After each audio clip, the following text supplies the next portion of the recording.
नमस्कार। आलोक राज का पद छोड़ना संयोग है या फिर प्रयोग? जी हाँ, 1 जनवरी को इन्हें कर्मचारी चयन आयोग का अध्यक्ष बनाया जाता है और इस नोटिफिकेशन के थोड़ी देर के बाद इनकी सीएम से मुलाकात होती है गुलदस्तों के साथ। 1 जनवरी भी था और ये अधिसूचना भी जारी हुई थी कि 5 वर्षों तक के लिए इनको कर्मचारी चयन आयोग का अध्यक्ष बनाया गया। लेकिन छठे दिन 6 तारीख को ये कल अपने पद से त्याग देती है। ये 1989 बैच के आईपीएस अधिकारी हैं। इससे पहले भट्टी के बाद 103 दिनों तक ये बिहार के डीजीपी रहे थे और फिर कुछ ऐसा हुआ कि इन्हें डीजीपी से हटा दिया गया। और नीतीश की जो कार्यशैली रही है कि इस तरीके के निर्णय की वजह से अधिकारी आहत ना हो, इसलिए रिटायरमेंट बेनिफिट स्कीम का भी वो साथ साथ प्रावधान कर देते हैं। जब कभी भी इस तरीके का निर्णय वो लेते हैं तब तो इनको रिटायरमेंट बेनिफिट स्कीम उसी समय के लिए कर्मचारी चयन आयोग का अतिरिक्त प्रभार दे दिया गया था अध्यक्ष के रूप में। पुलिस निगम के साथ साथ बीएमपी में भी इनको जिम्मेवारी दी गई थी। और जैसे ही वो रिटायर हुए 31 तारीख को, तो 1 तारीख को इनको 5 वर्षों के लिए कर्मचारी चयन आयोग का अध्यक्ष बना दिया गया। इनके रिजाइन दिए हुए लगभग 24 घंटे से ज़्यादा वक्त हो गया है। तरह तरह की चर्चाएं हैं कि आखिर इन्होंने रिजाइन क्यों दिया। ये साधारण घटना नहीं है। एक बात समझ लीजिए, इनके जाने की वजह कोई बड़ी वजह है और ये वो वजह आने वाले समय में सरकार के कामकाज को लेकर एक संकेत भी हो सकता है। वैसे इनके पद छोड़ने की जो वजह बताई जा रही है, एक वजह तो इन्होंने यह पद इसलिए छोड़ दिया कि इनको 103 दिनों तक डीजीपी बनाकर रखा गया और इनको अपमानित करके कह सकते हैं कि इनको डीजीपी के पद से हटा दिया गया। तो उस अपमान का बदला इन्होंने ले लिया कि चलिए आपने मुझे हटाया और मैं आपके दिए हुए उस रिटायरमेंट बेनिफिट स्कीम को हम खारिज करते हैं कि हमें यह स्वीकार नहीं है। चलिए आपने दिया, स्वागत है, लेकिन मैं यहाँ नहीं रहूँगा। एक ये भी चर्चा है।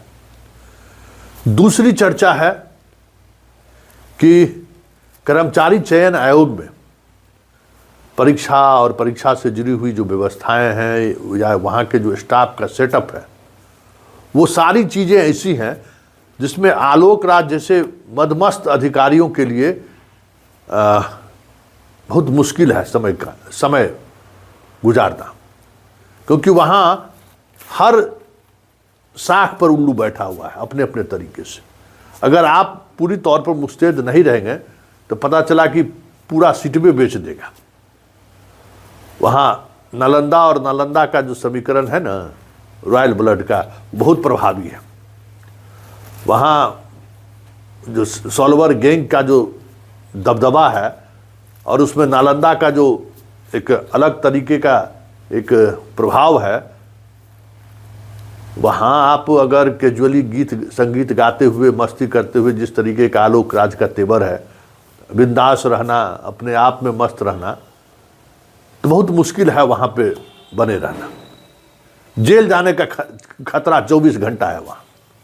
तो कुछ लोग ये भी कहते हैं, उनके जानने वाले जो लोग हैं वो ये भी कहते हैं कि इस वजह से उन्होंने वहाँ पदभार ग्रहण किया और उसके बाद जो सेटअप वहाँ का देखा तो उन्हें लग गया कि नहीं, हमें 5 घंटा कहीं न कहीं हर दिन सामने जेल, बेऊर जेल दिखाई दे रहा था इनको कि यहाँ अगर हम रहे तो हमको बेऊर जाना पड़ेगा। अलग बात है कि सिंघल को लोगों ने बचा लिया, लेकिन हमको कौन बचाएगा कि नहीं बचाएगा कोई ठीक नहीं, कौन ही काली कोठरी में रहा जाए। इस वजह से हमें यहाँ से निकल जाना ही बेहतर है। आलोक राज के कुछ खासम खास मित्रों का ये कहना है। और तीसरी बात जो आ रही है वो आ रही है कि नितिन नवीन वाले सीट पर बाकी पूर्व से इनकी दावेदारी तय हो गई है। मतलब ये भाजपा के तरफ से कुछ लोगों का एक ये भी ओपिनियन है कि भाई ये क्योंकि एक ऐसा चेहरा चाहिए जो नॉन पॉलिटिकल चेहरा हो और लाला समाज में मजबूत चेहरा भी हो, जिसकी एक पुरानी साख भी हो। भाई के.एन. सहाय के दामाद हैं और पटना में लाला जो ग्रुप है उस ग्रुप में काफ़ी प्रभावी रहे हैं ये। हाँ, अलग बात है कि लालू के करीबी होने का सजा इन्हें कई बार भुगतना पड़ा है। डीजीपी से हटने की वजह भी कहीं न कहीं ये माना जाता है कि लालू परिवार से इनकी बड़ी करीब के रिश्ते रहे।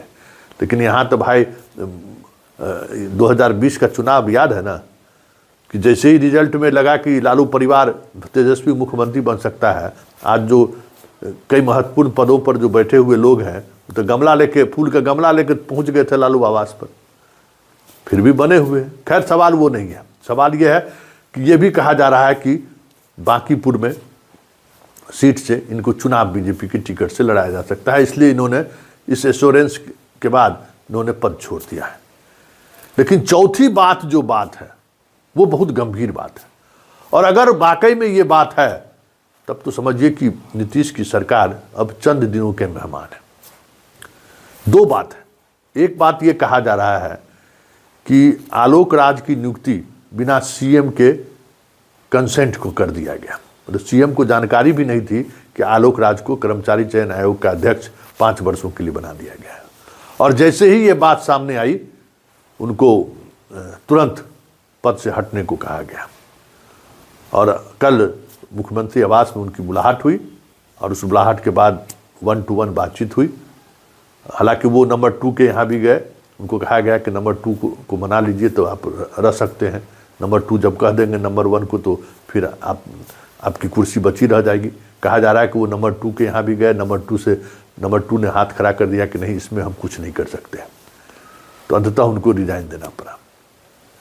एक चर्चा ये, लेकिन जो चर्चा है कि दिल्ली का हस्तक्षेप हुआ है कि नहीं, इस तरीके की नियुक्ति में हमारी सहमति भी जरूरी है और ऐसे लोगों की कैसे नियुक्ति हो सकती है। मतलब अब दिल्ली इस तरीके के जितने संस्थान हैं जहां से अपॉइंटमेंट होता है वहां भी वो अब हिस्सेदारी चाहते हैं। बीपीएससी का चेयरमैन अगर आप बनाते हैं तो कर्मचारी चयन आयोग का चेयरमैन मेरा होना चाहिए। मतलब हर चीज़ों में समान बंटवारा या फिर 60-40।